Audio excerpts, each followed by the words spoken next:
Subscribe to my channel, share, follow, Magandang and hapon comment po sa below. inyo lahat. Ito na po si Blue Rose nagbabalik po ngayong piyesta ng Pulangi. Ito nga, nakarating tayo ng Pulangi Albay. At ngayon po ay nagkataon po naman may street parade pala. Ngayon pala ay hindi pa naman yun talaga piyesta.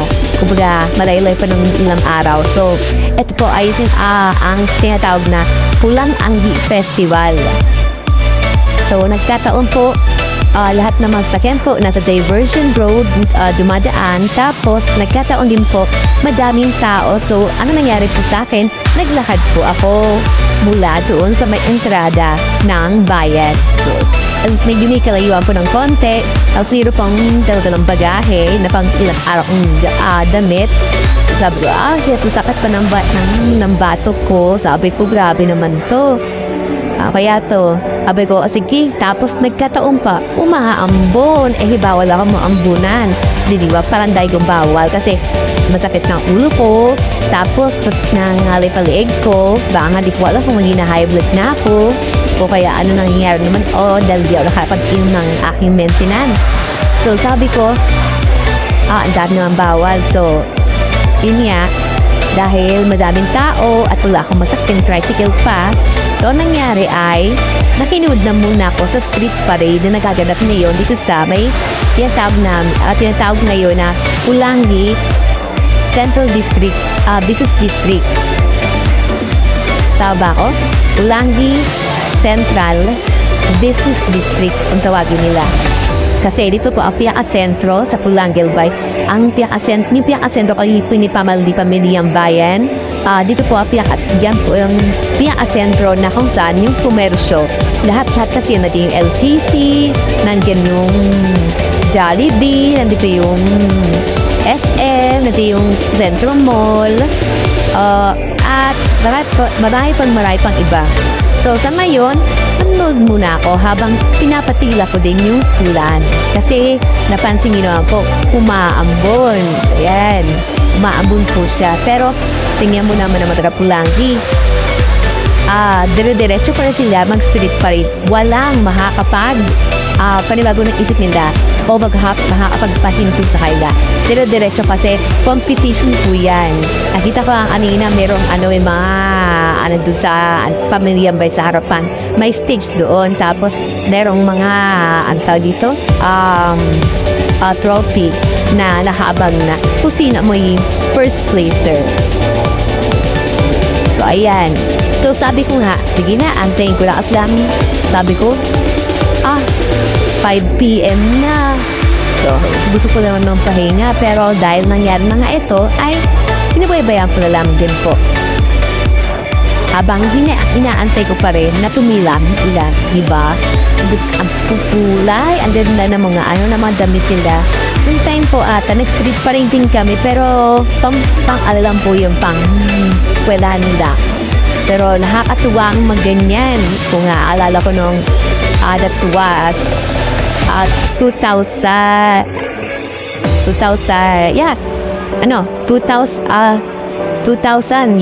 yun. Parang po yun, ng PDCHS para anniversary po ng eskwelahan namin. So, meron kami street parade. So, nakakatuwa pag naaalala ko nangyari kasi may mga picture pa kami noon habang nagsasayaw kami. So, ito naman po para sa fiesta naman po ng buong banwa ng Pulangi. So, ayan po mga kabanwa, nakita nyo naman po, sunod-sunod po yan. Hindi lang po taga Pulangi ang kalahok po dyan o yung paaralan ng iba't ibang paaralan ng Pulangi.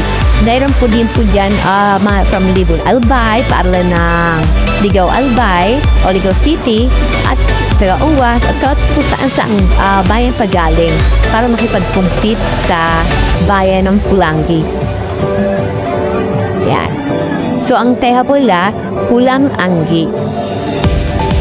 Di ko lang masabi sa inyo kung ano yung history ng Pulang-Anggi.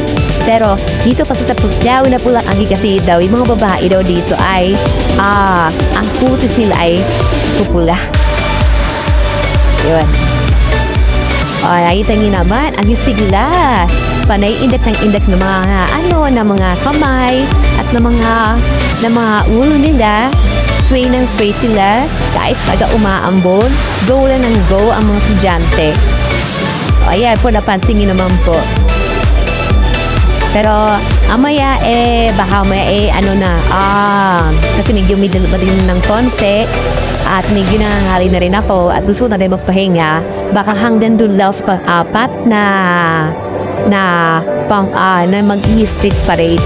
Tapos, aalis na ako kasi sabi ko gusto ko na rin magpahinga. Sige, siguro sa good na lang siguro ako. Yet, tiny ko na lang kung merong street parade. Kasi di ko alam na merong street parade ngayon na hapon na to. So, sabi ko, next time, aalamin ko na yung schedule. Ayan, napansin niyo na po.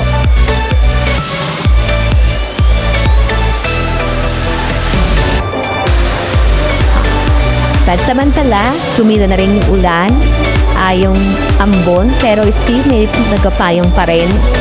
Pero baka mamaya baka lumaksa naman yung ambon, di pa ako makaalis. So, kanina, di ko pala nasabi sa inyo kanina, pero nakakatuwa yung mga, mga nag-street parade.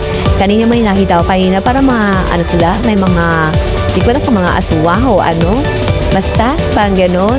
Wala, kakaiba to Pero ang nanalo daw, yan yung napansin yung maroon na yan.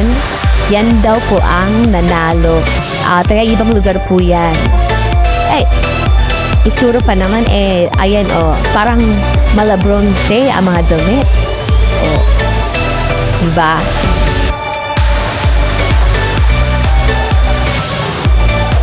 So, yan yung yung huli na ako na pang-apat na na inaabangan ko. Tapos maya-maya aalis na rin pa ako. Tinitingnan ko yung isa kasi pakyato pa talikod. Hindi ito rin makita. Nasarap nasa harapan. Ayun yung sa likod. Nasa likod sila. So, paano kaya yung makikita? So, baka doon sa presentation nila papaharap na. Kaya ganun ang itsura. Para sila mga statwa, ayaw nila magsipaggalawan. So, ayan po. So, at tingin ko, ayan, last na huwian, makikita natin. Tribu Abaka. So, hanggang sa muli po, magkapaalam na po ako ulit. Ito ang part ng paalam po. Bye-bye!